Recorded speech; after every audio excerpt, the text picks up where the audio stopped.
Assalamualaikum warahmatullahi wabarakatuh. Perkenalkan, nama saya Nanda Eva Sulaya, NIM 2010110032. Sebelumnya saya terima kasih kepada Ibu Meta Malihatul Maslahat SUDMA yang telah memberi saya kesempatan untuk mempresentasikan tugas pada kali ini. Pada kali ini saya akan mempresentasikan strategi mengajar multiple intelligence kecerdasan interpersonal. Sebelumnya saya akan menjelaskan tentang pembelajaran multiple intelligence.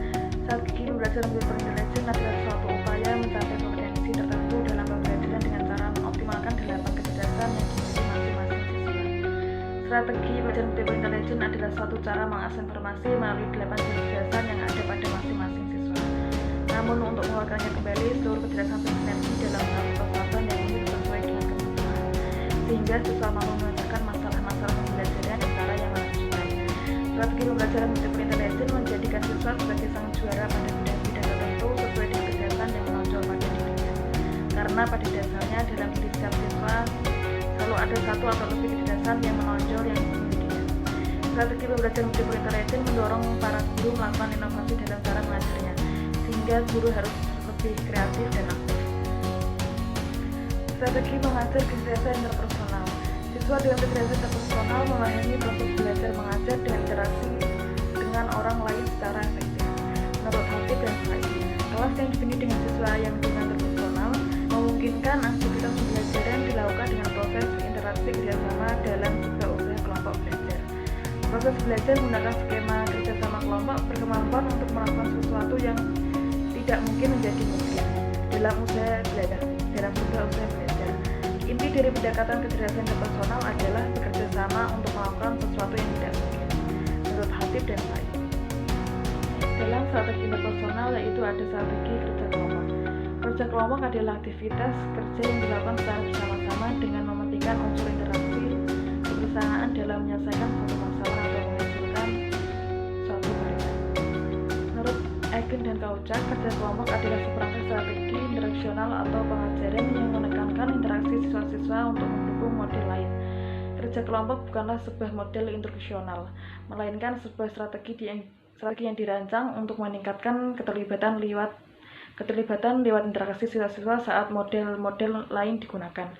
Kerja kelompok bisa digunakan untuk mencapai tujuan belajar tingkat rendah dan tinggi, mempelajari fakta-fakta matematika dasar, nama dan tanggal dalam sejarah, serta simbol dalam istilah kimia dalam sains atau IPA adalah contoh tujuan tingkat rendah. Kerja kelompok juga bisa digunakan untuk mencapai tujuan belajar tingkat rendah. Kerja kelompok juga bisa digunakan mencapai tujuan belajar tingkat lebih tinggi di dalam materi yang sama. Contohnya, 1. Meningkatkan kemampuan pemecahan masalah siswa. Yang kedua, membantu siswa memahami hubungan sebab akibat di dalam ilmu sosial. Yang ketiga, mengajari siswa cara merancang eksperimen di dalam sains. Yang keempat, memberikan umpan balik tentang draft tertulis. Rekomendasi penerapan strategi kerja kelompok.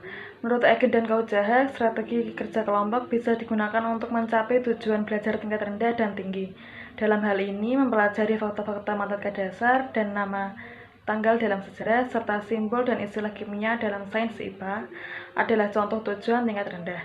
Karena itu, strategi kerja kelompok disarankan digunakan pada kelas tinggi seperti siswa kelas 5 dan 6, siswa sekolah menengah pertama SMP, dan sekolah menengah atas SMA. Selain strategi kerja kelompok, dalam strategi interpersonal yaitu ada strategi memberi dan menerima. Adalah penguasaan materi pelajaran melalui kartu, berpasangan dengan saling bertukar informasi, dan pengevaluasian yang bertujuan mengetahui pengetahuan atau penguasaan siswa terhadap materi yang diberikan di dalam kartu dan kartu pasangannya.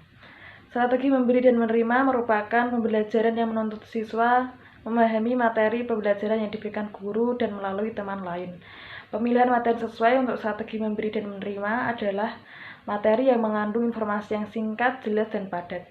Hal ini dikarenakan strategi take in give ini lebih menekankan pada unsur ingatan dengan materi yang ringan dan mudah serta membutuhkan pemahaman yang lebih cepat.